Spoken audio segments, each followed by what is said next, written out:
Bonjour David, c'est un plaisir d'être avec toi ce matin. Tu vas nous raconter un petit peu du coup ce que tu fais chez Good Life. Alors, je m'appelle David Vial, j'ai 33 ans, j'ai fait l'école hôtelière de Lausanne de 2005 à 2010. De 2010 à 2015, j'ai travaillé principalement dans l'hôtellerie de luxe, 5 étoiles. Ma dernière position, j'étais manager au Montre Palace. Ensuite, j'en avais un petit peu marre de l'univers assez standardisé du luxe, tout ça, envie de rejoindre un petit peu l'entrepreneuriat. Donc, j'ai repris mes études. J'ai fait un master en collaboration avec l'ECAL qui s'appelle InnoKick. C'est un master en innovation interdisciplinaire. Ensuite, fin 2017, j'ai rejoint Bautista d'Alrochin pour démarrer Impact Hub Lausanne, qui est un espace de coworking qui est basé à Lausanne.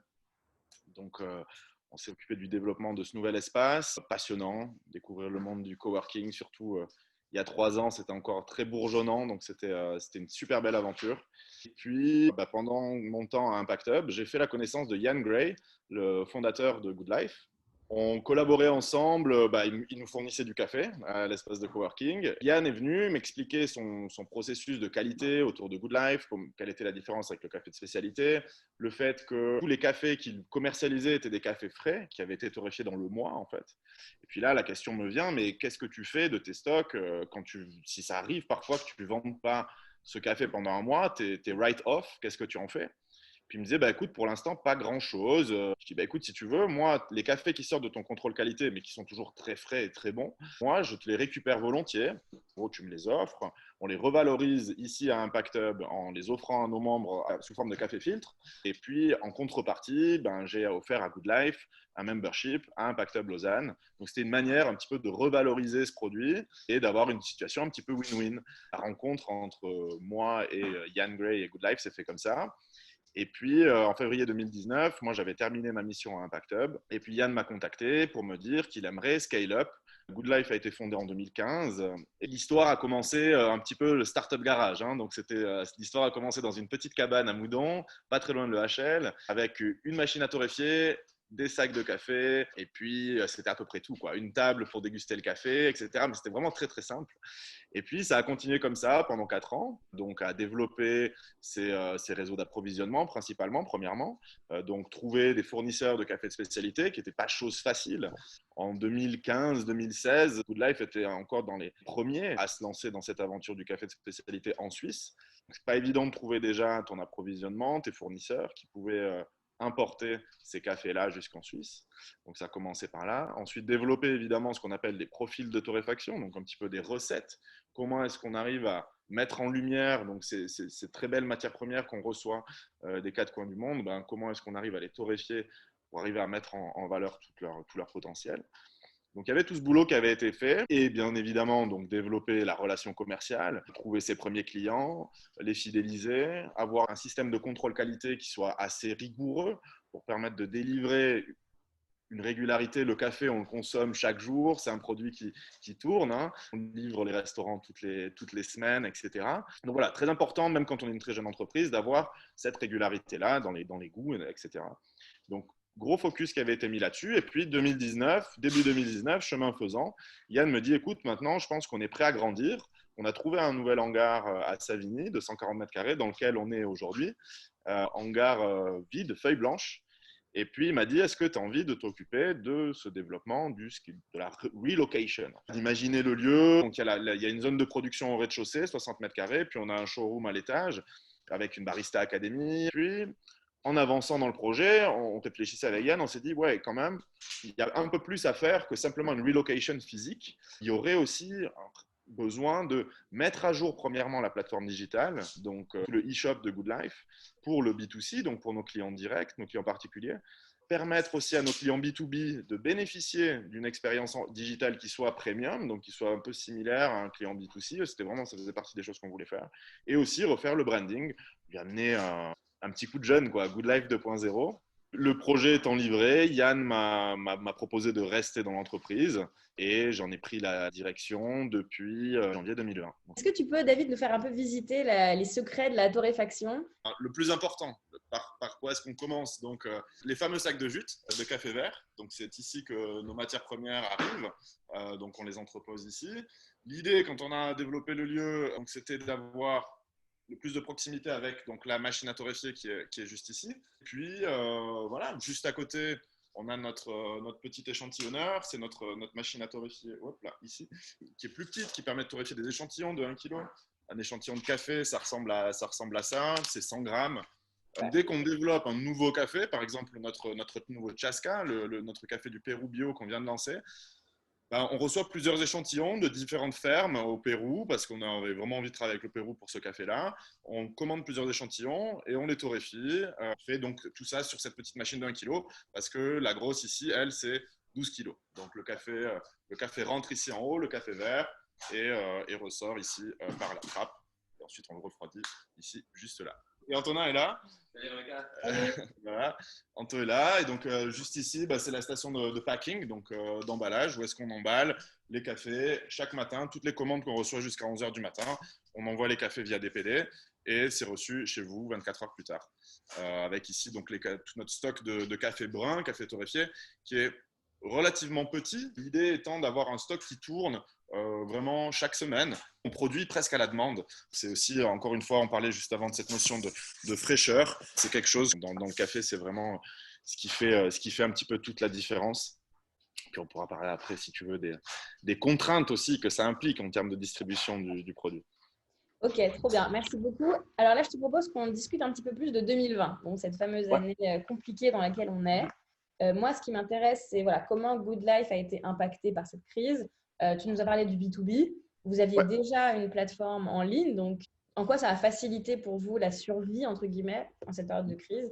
Bah, écoute, comme tout le monde, le lundi 16 mars, on a pris un peu la foudre, entre guillemets. À cette époque-là, notre revenu mix était de 80, même 85% de B2B et 15% de B2C. Donc voilà, pour vous faire un petit peu une idée, 85%, il est tombé à quasi zéro, quoi. Nous, donc, on avait déjà beaucoup investi en 2019 déjà sur notre nouvelle plateforme digitale. Donc, malgré nous, on avait pas mal de chance. On n'a pas eu besoin de créer de sites en ligne ou quoi. Tout était déjà plutôt prêt. On avait un circuit logistique qui était là. On travaillait déjà avec donc ce partenaire logistique qui est DPD, qui est très important dans le e-commerce. Le last mile, comme on dit, c'est capital. Tu vas dans une épicerie acheter un sachet de café ou de la food. Tu prends le produit depuis une étagère, tu vas à la caisse, tu payes, tu repars avec le produit. Moi, mon but, c'était vraiment depuis le début de réduire donc, ce temps entre le moment où tu vas sur un site, tu prends ton Twin ou ta carte de crédit pour payer, et puis le moment où physiquement tu reçois le produit. S'il y a trop de temps qui s'écoule, ça crée une distorsion, en fait, même au niveau de la perception, de la proposition de valeur, il y a vraiment une distorsion qui se crée, et ça, on voulait voilà, le minimiser, le réduire le plus possible. Et aujourd'hui, ces partenaires logistiques ont fait un boulot de dingue pour arriver dans toute la Suisse à pouvoir livrer voilà, en 24 heures, le lendemain, le café arrive. Donc, c'est assez bien fait. Donc, ça, c'était vraiment le point qui est au bout de la chaîne, mais qui était le plus important. Ce qu'on a fait, et ce qu'on a fait vite, c'était aussi traduire notre site en français. C'était dans le pipeline, mais on l'avait, ça faisait partie un petit peu des projets. On était là, oui, il faut le faire, il faut le faire. Et puis, quand on a vu le confinement arriver, on a passé un peu la seconde là-dessus, parce que c'est vrai que dès le début, quand on a fait le site, la première version, il était uniquement en anglais, parce que comme ça, on parle à tout le monde. Hein. Voilà, on a 4 langues en Suisse, donc comme ça, c'était un peu plus simple. Ça a vraiment été aussi un game changer au niveau de la conversion en ligne. Nous, on est lausannois, vaudois, donc hyper important de parler à notre communauté et ça se fait par le français. Et puis, chemin faisant, beaucoup de communication via nos réseaux sociaux et on a bien performé. On a pu faire x10 sur notre chiffre d'affaires par rapport à ce qu'on faisait en février, en janvier. On a vraiment observé une explosion. C'était pas le hangar d'Amazon, mais on avait pas mal de colis qui partaient tous les jours. C'était chouette. Et on a fait de la livraison en direct aussi. On s'est baladé avec le tuk-tuk en ville à Lausanne. On allait faire parce du coup on avait plus de temps aussi, donc on en profitait pour s'amuser un petit peu. Voilà, on a fait une tournée à Lutry. On avait quelques clients à Lutry. On est allé les livrer. Enfin, voilà, c'était aussi ça. On en a un peu profité quand même pour se rapprocher et continuer à faire ce qu'on aimait, quoi. Ouais, d'où, encore une fois, un peu, il y a des opportunités dans toutes les crises.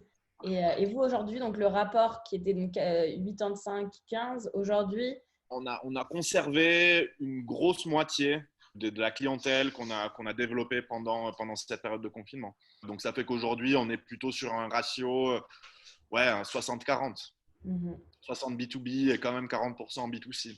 Les gens consomment de plus en plus de café à la maison. Dans quelle mesure, en fait, on peut très bien boire de l'excellent café chez soi et cette tendance qui a commencé pendant le lockdown, en quoi elle continue et puis quel type de café on devrait boire dans un coffee shop de spécialité et puis Bah, c'est vrai, alors l'expresso, c'est un art déjà, c'est assez complexe, plusieurs paramètres qui entrent en jeu, je ne vais pas rentrer trop dans les détails, mais voilà. Donc l'expresso, bah, c'est vrai, ça a été créé en Italie avec l'avènement de la création des machines à café, etc.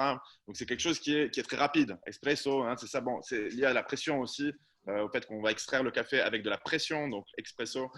Et donc, ça fait que ça te donne une boisson, en fait, qui est quand même, au final, assez courte, quoi, hein, qui doit être bu dans un cadre, théoriquement, soit de fin de repas ou quand tu es au boulot, etc., tu vas rapidement. L'expresso, avec l'avènement des machines à capsules, à dosettes, etc., c'est un peu invité dans les cuisines. Et du coup, on a délaissé un petit peu des méthodes qu'on avait avant, qui étaient des méthodes filtres. Ce qui est important de comprendre là-dedans, c'est que l'on parle d'expresso, de filtre, de cafetière italienne, de toutes les différentes méthodes, ce ne sont que des méthodes. Ce ne sont que des méthodes, des manières de créer une tasse. Comme toute méthode, elle est dépendante de la matière première que tu vas mettre à l'intérieur de ce process, qui va définir au final la qualité de ton produit final. Le jus de chaussette, oui, le jus de chaussette existe. Faut pas croire, hein, évidemment. Si on met un café très torréfié, industriel, pas forcément très frais et d'origine plus ou moins inconnue, comme malheureusement on le retrouve assez régulièrement, et que tu le mets dans un café filtre en papier, oui, ça va être difficile, quoi. Tu vas avoir un moment assez compliqué, quoi. En revanche, à l'opposé, si tu prends très simplement, hein, sans partir dans des extrêmes, un café d'origine sélectionnée, tu prends un café d'Éthiopie, de région Sidamo, qui a une torréfaction qui est un petit peu plus légère, qui est un peu plus appropriée, donc qui va moins tendre sur l'amertume, mais qui va préserver les arômes un peu herbales et florales que ce café-là peut avoir. Tout ça mis dans une cafetière filtre en papier, te permet d'avoir une expérience à la maison qui est beaucoup plus agréable, d'avoir une boisson qui est plus longue aussi qu'un expresso. Souvent, on se dit, ah, moi le matin, j'aime bien avoir un mug, j'aime bien avoir voilà, mes 2 décis de café, comme beaucoup de monde, quoi, normal. Parce qu'on mange en même temps, parce qu'on relit le journal en même temps, parce qu'on regarde la RTS en même temps, parce qu'on fait ces trucs le matin. Euh, Ramener un petit peu ce rapport au temps. Parce qu'après, c'est ça aussi, c'est ça qui vient, c'est ce fameux rapport au temps où on va te dire, oui, mais moi, écoute, j'ai pas le temps. Moi, le matin, je suis pressé, tu comprends, j'ai pas le temps, là, ça va bien, j'appuie sur un bouton, mon café sort et puis tout va bien. Puis je vais me doucher en même temps, puis je repasse ma chemise sous la douche, enfin, voilà, faire tout en même temps. Bon, très bien. C'est vrai, mais voilà, le temps est relatif, hein, comme j'aime bien dire, si tu te réveilles tous les matins à 7 heures, si tu décales ton réveil de 5 minutes en arrière, 6h55, je pense que ton horloge biologique s'en remettra, je pense que ça va aller. Voilà. Et ces 5 minutes-là, tu vas pouvoir les utiliser pour moudre ton café en grains, le sentir, te faire un peu un éveil sensoriel comme ça le matin, te faire plaisir et pas jumper directement dans ton rythme un peu rapide, quoi. Donc voilà, temps est relatif. On peut très bien prendre 3 4 minutes, je pense, pour s'infuser un petit café le matin. C'est pas sorcier, quoi. bon, il y a toute cette tendance aussi de slow food, slow life. Bon, ça c'est un peu Exactement. un autre sujet, mais clairement Oui, c'est dans l'air du temps clairement. et notre génération est très très là-dedans. Donc super. Clairement, clairement. Ces méthodes-là s'appellent le slow brew, c'est pas pour rien, hein, c'est de l'infusion lente. Ce qui est intéressant aussi, c'est que vous avez lancé, il me semble, une collaboration avec certains coffee shops qui sont vos clients et vous leur avez fait des blends sur mesure. Est-ce que tu peux nous en parler un petit peu plus? Exactement. Alors, l'idée, elle est venue assez naturellement. On fait des assemblages, hein, déjà. On a notre Dark and Lovely et notre Alpine Blend. Pour la petite histoire, le blend dans le monde du café, c'est quelque chose qu'on retrouve beaucoup. Tu vas souvent voir le fameux mélange italien, mélange français, tu vois, sur les paquets dans les supermarchés, etc. Il y a souvent écrit mélange. Ça vient du fait que le café avant, le café de commodité, ce café de négoce, c'était de toute façon un mélange parce que ce torréfacteur achetait du café en vrac d'origine un petit peu variée, donc ils étaient forcément obligés de faire un mélange parce que c'était un mélange. Donc voilà, donc c'est pour ça. Ensuite, nous, on a pris un petit peu le contre-pied de ça et on s'est dit, OK, si on prenait juste 2 origines, hein, donc si je prends l'exemple de Tibits Lausanne, par exemple, pour qui on a développé un blend, on est sur un assemblage de Brésil et de El Salvador avec un pourcentage bien donné. L'idée, c'était, donc eux sont venus chez nous et c'était de développer une tasse de café avec une identité qui soit bien spécifique pour eux, pouvoir avoir quelque chose de singulier en fait. Au même C'était titre vrai. que dans un hôtel, aujourd'hui, tu vas avoir une odeur, un parfum qui te rappelle tous les Four Seasons ou tous les, Ouais, dans les jolis endroits, il y a quand même cette identité et de la reproduire dans une tasse, voilà. c'est assez cohérent. C'était l'idée. Et puis, du coup, chemin faisant, on aime bien aussi s'inspirer des retours que l'on a. Et on a commencé à travailler très récemment avec Birdie à Genève sur un autre modèle où là, on est même allé un peu plus loin et on travaille sur du custom single origin. Donc, on est sur du pure origine customisé. Donc, on a travaillé en collaboration avec Lucie de Birdie qui est venue vers nous, qui nous a dit, écoutez, moi, j'aimerais avoir pour du café, pour mon café filtre, un café d'Afrique naturel. Nous, on a contacté nos importateurs qui nous ont fait parvenir des échantillons qu'on a torréfiés, on a dégusté ensemble et on a trouvé un super café du Burundi qui correspondait parfaitement à ce que Lucie cherchait. Et puis, donc, par custom single origin, c'est-à-dire que ce café-là, c'est le café de Birdie. Il est là, il est chez nous, on a le sac qui est posé là et il est exclusivement pour elle. Donc, tu parlais tout à l'heure du fait que vous torréfiez le café par petits batchs, donc vous avez des tout petits stocks. Comment on fait pour... Vous êtes dans une démarche assez durable, hein, où vous utilisez du café de pure origine, vous vérifiez quand même qu'il a été récolté dans les bonnes conditions. Donc, toute cette démarche un peu de sustainability, comment elle s'adapte à Good Life et comment on fait pour gérer un petit peu le gaspillage La sustainability, comme tu dis, c'est très important pour nous. Le premier point, ça se passe vraiment au niveau du sourcing, donc de la manière dont on achète notre café vert. Pour ça, on fait confiance à différents importateurs. L'idée étant, le café de spécialité, de se dire, de l'opposer donc au café de commodité, qui est le café un peu standard, qui est un café qui est tradé, un café de négoce, encore une fois, on y revient. Donc, par café tradé, qu'est-ce que ça veut dire? Ça veut dire que c'est le marché qui va fixer le prix. Le marché va dire, aujourd'hui, le café dans le monde vaut tel prix. Et c'est comme ça. Donc, de facto, le fermier doit aligner son prix pour pouvoir le vendre sur ce marché. À l'inverse, dans le café de spécialité, c'est une approche qui est beaucoup plus bottom-up, où en gros, le fermier récolte son café, le déguste. En le dégustant, il fait ce qu'on appelle un Q-grading, donc quality grading, qui va donner une note au café. Donc ce Q-grading, c'est quelque chose de 0 à 100. Quand le café dépasse les 80 sur 100, et donc 80 et plus, il entre dans ce que l'on appelle le café de spécialité, par sa finesse, par ses qualités intrinsèques. Et donc à ce moment-là, en fonction de la note, le fermier peut mettre ce café en vente via des réseaux de distribution. Et donc ça permet au fermier de fixer lui-même son propre prix. Et ça, c'est important, basé sur la qualité, basé sur le travail qu'il a fait tout au long de l'année. La récolte de café, c'est une récolte annuelle. Donc voilà, donc ça c'est vraiment le point le plus central dans notre rapport à la durabilité. On a pas mal de chance, c'est qu'on produit très peu de déchets, nous, dans notre circuit de production.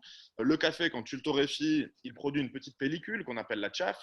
Il y a cette peau-là du café donc, que nous, on récupère.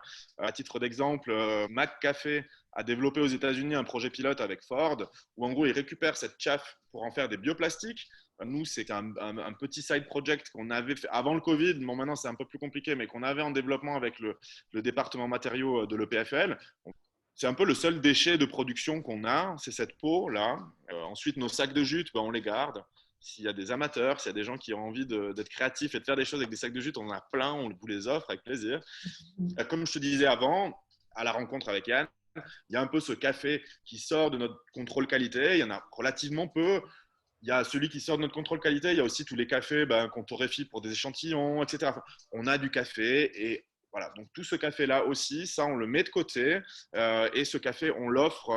Alors, on continue à travailler avec Impact Hub et on l'offre également à l'association Power Coders, qui est une association qui permet aux réfugiés d'apprendre à coder, donc qui fait de la réinsertion pour réfugiés via le code informatique. Et le mot de la fin, alors, toi, tu es quand même au contact de pas mal de restaurateurs, d'hôteliers, donc quel est toi ton sentiment par rapport à l'avenir proche? Ça va être un peu bateau ce que je dis, mais toujours le maximum possible rester flexible. S'il y a bien un truc qu'on a compris avec tout ce qu'on a vécu, c'est que l'environnement dans lequel on vit peut bouger très vite. Et il faut voilà, pouvoir, même si on est assez gros, etc., je sais que plus on grossit, forcément, plus le bateau est gros, plus il est dur à pivoter, à faire tourner, évidemment, que quand on a un petit canoë, c'est évident. Mais d'essayer de garder ça et de l'infuser aussi à tous les différents étages dans ces équipes. L'avenir de la restauration, je pense que c'est la transparence qui prédomine de plus en plus aujourd'hui. Les clients cherchent de plus en plus de transparence et c'est normal. Nous, on se bat tous les jours pour expliquer et rappeler que ben, le café que l'on reçoit, c'est une denrée agricole.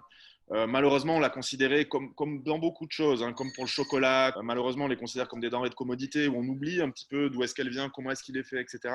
Mais c'est vraiment de remettre ça en lumière et grâce à Internet, grâce à la circulation des informations aujourd'hui, etc., on arrive quand même facilement à se rendre compte qui est au bout de la chaîne. Retracer la chaîne Ouais, maillon par maillon.